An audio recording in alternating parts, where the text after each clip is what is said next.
SSP Global Jobs, the first job consultancy of Haryana. रोजगार दिलाए, बेरोजगारी भगाए।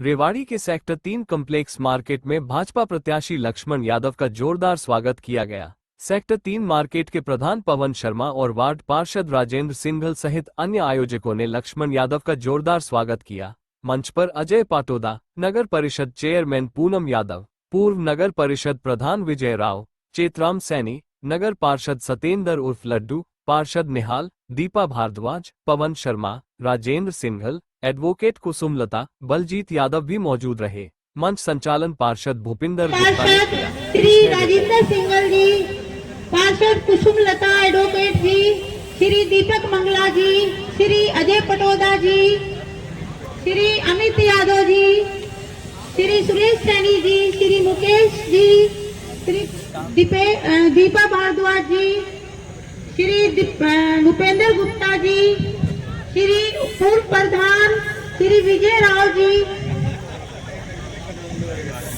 श्री रमेश भालिया जी, श्री मोरवाल जी और हमारे जिला महामंत्री श्री सत्यदेव भाई साहब जी और इस कार्यक्रम के सभी आयोजक, RWA के प्रधान और उनकी टीम और यहाँ पर उपस्थित सभी सेक्टर वासी, बुजुर्गों, माताओं, भाइयों, बहनों, सम्मानित मंच, आप सभी का यहाँ पहुँचने पर बहुत बहुत स्वागत है, अभिनंदन है।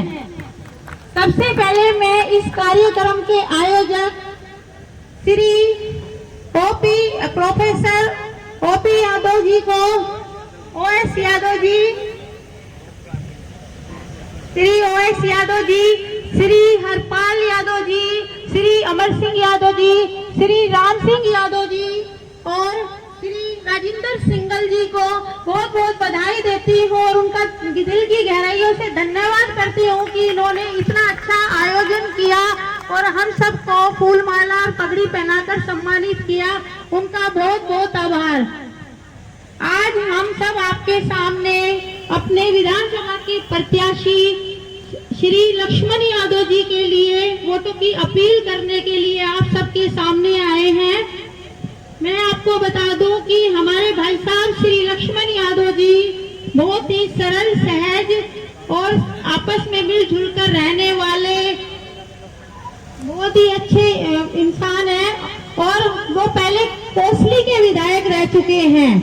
कोसली में उन्होंने बहुत ज्यादा विकास कार्य कराया है और यहाँ तक कि उनकी कार्यशैली से खुश होकर के सरकार ने उनको दूसरा मौका दिया है और यहाँ रेवाड़ी का उनको दोबारा से प्रत्याशी बनाया है। आपको मैं बता दूं कि हमारे रेवाड़ी में भी हमने नगर परिषद के द्वारा भी काम कराए हैं, जैसे कि 2 बड़े काम कराए। एक तो जैसे कि ये मॉडल टाउन और सेक्टर 3 में गंदे पानी का नाला, शायद आप सभी जानते हो, बहता था। वो हमारी सरकार आने के बाद उसको बनवाया गया और उसको कवर कराया गया।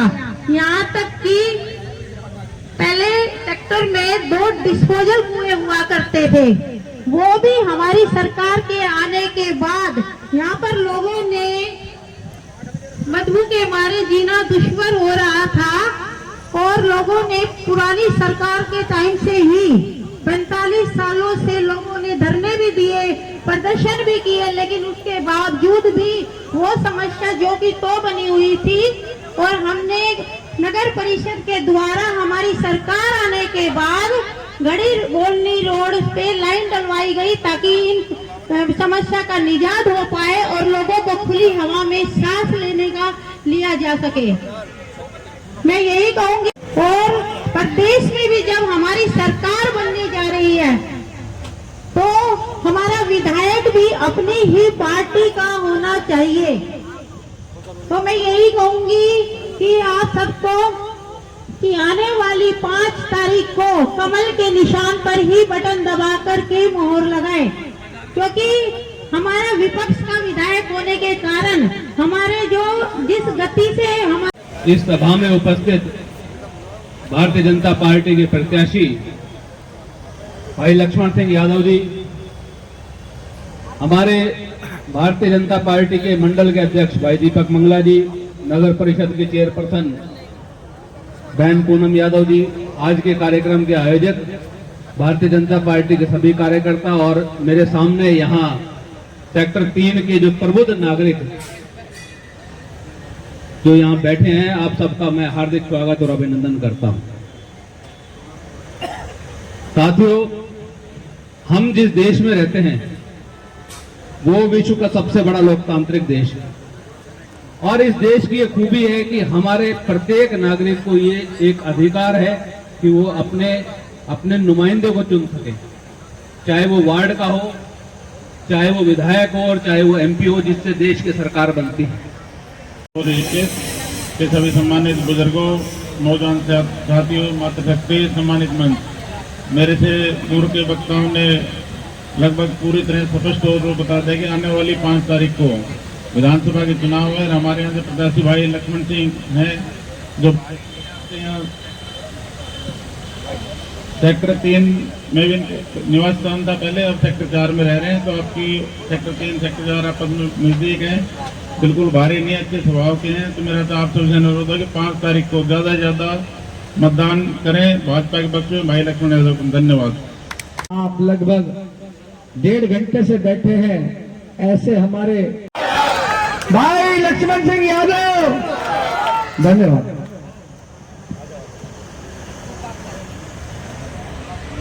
बहुत ही सम्मान के योग्य हमारे सेक्टर के आदरणीय बुजुर्गों, माताओं, बहनों, प्यारे बच्चों और मेरे साथ में इस चुनाव अभियान में लगे सभी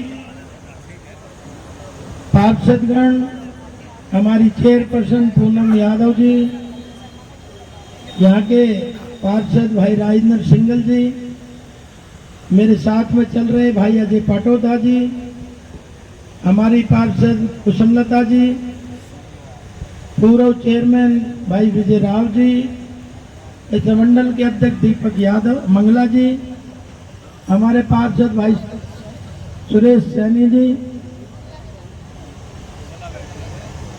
दूसरे पार्षद हमारे रमेश मोरवाल जी,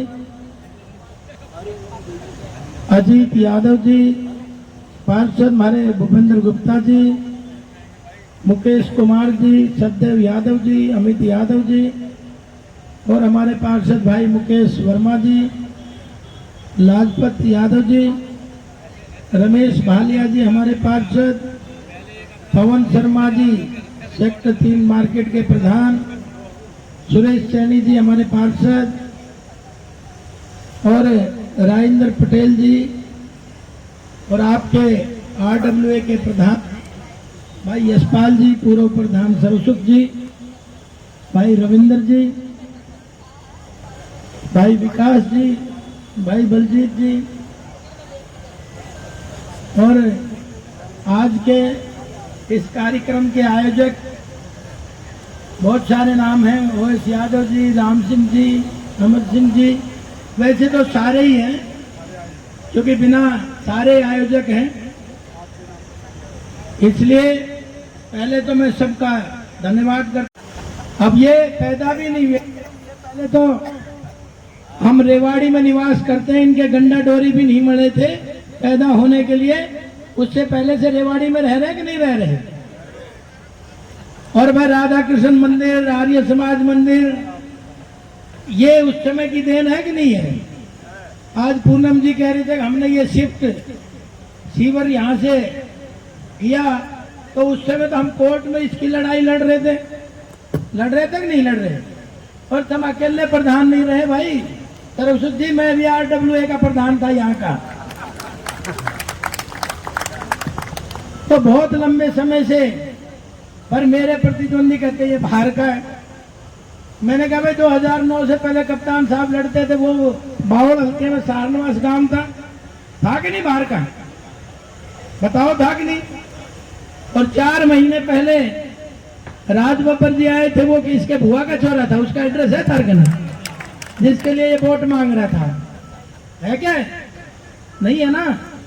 और भाई ये इनकी तो नेता भी बाहर की है, बाहर की है कि नहीं है? तो और कितने बाहर के हो गए भाई?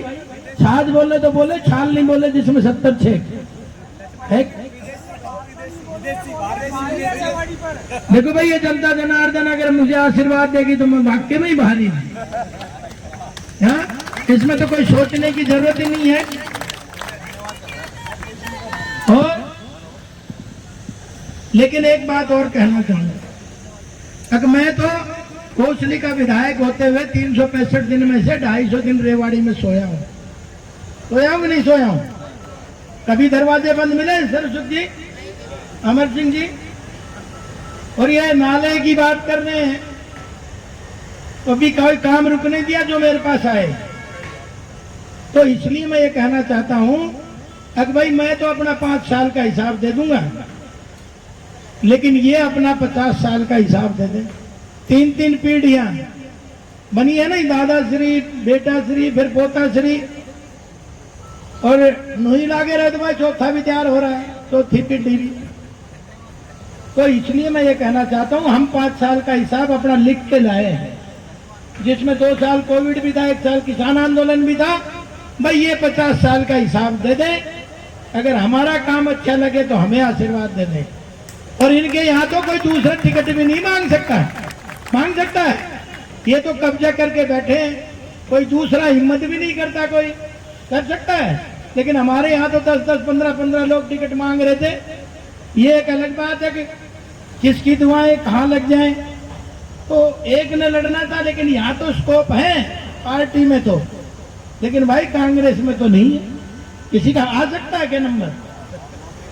और मैं 250 दिन जब मैं यहाँ रुका हूं, तो तुम्हारा विधायक देख लेना कितने दिन रेवाड़ी में सोया है, पूछना उसका। ये लोग बता रहे थे मतलब मंगोलिया टावर में रहता है, 100 करोड़ का फ्लैट है। बलजीत जी मुस्कुरा रहे हैं, तो गलत कह रहा हूं? और बोले भाई पता नहीं 5वीं 6ठी मंजिल पे है, 11वीं पे है, अगर लिफ्ट खराब हुई ना तो कई जोड़ी जूते घिस जाएंगी, मिलेगा नहीं। तो इसलिए मैं ये बात कहना चाहता हूं। और फिर आपकी 50 साल से आपकी ताकत लेने के बाद उसने खुद के फायदे के लिए आपकी ताकत का इस्तेमाल करा है। निजी इस्तेमाल करा कि नहीं करा? बच्चियों के मामले में देख लो, उसके या तो दामाद लगेगा या भतीजा लगेगा या उसके रिश्तेदार लगेंगे, तो वो भी अपने निजी इस्तेमाल करा। भाई 2 नहरें बनवाई थी जब नहर मंत्री रहा था। एक सारनवास में खेतों में अंडरग्राउंड दबा के ले गया, क्योंकि 2014 में वोट मांग रहा था भाई रणधीर के लिए। तो वो लातुआस वाले कहने लगे, बोला जी आप पानी नहीं है। मैंने कहा अभी तो नहर बनी है। तो जी बोला वो तो अंडरग्राउंड लेगा, बाहर तो कौवा भी पानी नहीं पी सकता। तो अपने खेत में ले गया, खटावली में भी अंडरग्राउंड अपने खेत में ले गया। और भाई फिर अपने रिश्तेदारों को लाभ पहुंचाते हुए बाईपास भी एक्सीडेंटल बाईपास बना दिया। रोज एक्सीडेंट होते हैं जिग जैग करके। तो आपकी दी हुई ताकत, और ये अपने कॉलेज खोले इन्होंने, चाहे वो फार्मेसी था, चाहे ITI था, चाहे इंजीनियरिंग कॉलेज था, और दूसरे अन्य BEd कॉलेज था, MAd कॉलेज था, अपने खोले। तुम्हारे लिए कोई खोला क्या? ये कहता है मैं यूनिवर्सिटी लेके आया। मैं कहता हूँ भाई यूनिवर्सिटी तो तू नहीं लेके आया, यूनिवर्सिटी तो हुड्डा ने यहाँ नौकरी देनी थी इसलिए यूनिवर्सिटी बनाई कि नहीं? यूनिवर्सिटी में रोहतक वाले लगे थे कि नहीं? तो कहते ना गंगा को तो आना था, भागीरथी को उसका नाम जुड़ गया। तो भाई करना तो ये था, अगर इसने ये खोलने ही थे तो सरकारी खोल के बताता। तो इसलिए फिर PPP बोला वो मेडिकल कॉलेज खोलेगा। आज तक इतिहास में खुला है क्या ऐसा?